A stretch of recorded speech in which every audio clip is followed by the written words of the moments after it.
And then really quickly, rapid fire. This is my sneaky pick for UFC 264, and it's Yana Kunitskaya against Irene Aldana, with Kunitskaya coming in as like a plus 150 underdog.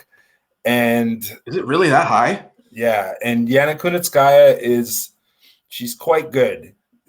She's not like insanely special. She has a 4-2 record in the UFC, but Irene Aldana is, in my opinion, incredibly overrated. She's almost a 500 fighter in the UFC. She's 5-4, and she's lost all 4 of her fights by decision.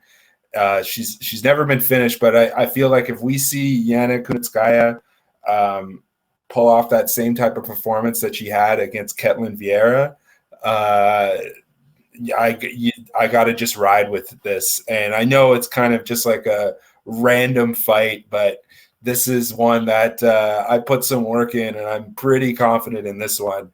Yana Kunitskaya for a full unit wager for me. I like this one a lot. Yeah, Al, man, I think this one's pretty simple too, though. Aldana, pretty one-dimensional, good. She's a Mexican. She's got the good Mexican boxing. Yeah, if Kunitskaya makes this a dirty fight, press her up against the cage. Essentially, Kunitskaya's job in this fight is to just not strike in the center of the octagon. Because if she takes this fight to the mat, you've got to say advantage Kunitskaya. If she makes this dirty, a clinch battle, you got to say advantage Kunitskaya. If this fight ends up against the cage in a position where Kunitskaya, who's a big fighter, a strong fighter, can just kind of muscle her around and have her way, Al, you're probably right, man. I really only see a very limited path to victory here for Irene Aldana, and it's to stand and maintain at striking distance for 15 minutes. And at that point, it would be Kunitskaya just making mental mistake after mental mistake in allowing that to happen. So, Al, I think you're probably right. Man, it's a tough matchup, though. I do feel like both of them are probably in that position where I exercise a lot of I'll put it like this.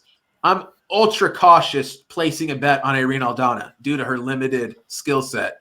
I'm also very cautious in placing a bet on Yana Kunitskaya due to fight IQ lapses I've seen in fights previous. So I don't know if it's one I'm targeting, but it's definitely one I'm going to watch. And I think you're probably onto something there. If Kunitskaya just fights a smart fight, it's probably her fight to win, and as a plus money underdog, that definitely seems right to me. I don't know though, Al. I could see myself getting swayed the other way. That's one that I'm gonna let the tape talk.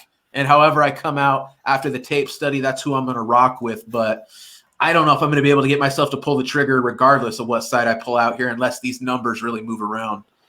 It's just, for me, it's, perception is not reality is one of my favorite quotes. And I just don't see a case to be made for Aldana to be such a large favorite against Kunitskaya, who, based on the push that the UFC has given, they both kind of had failed pushes. And I feel like, I don't know, I just feel like Aldana is just overrated. It's not what you see is what you get with her. It's like the perception of who she is as a fighter is not the reality of it. So I feel like there's more to this fight than what the line says. And I gotta say, I've been crushing women's MMA lately, and I don't know. I got a good feeling about this one. Nice. Well, hey, do your thing, man. You know what I mean? Is there any other fights that are jumping out at you on this card?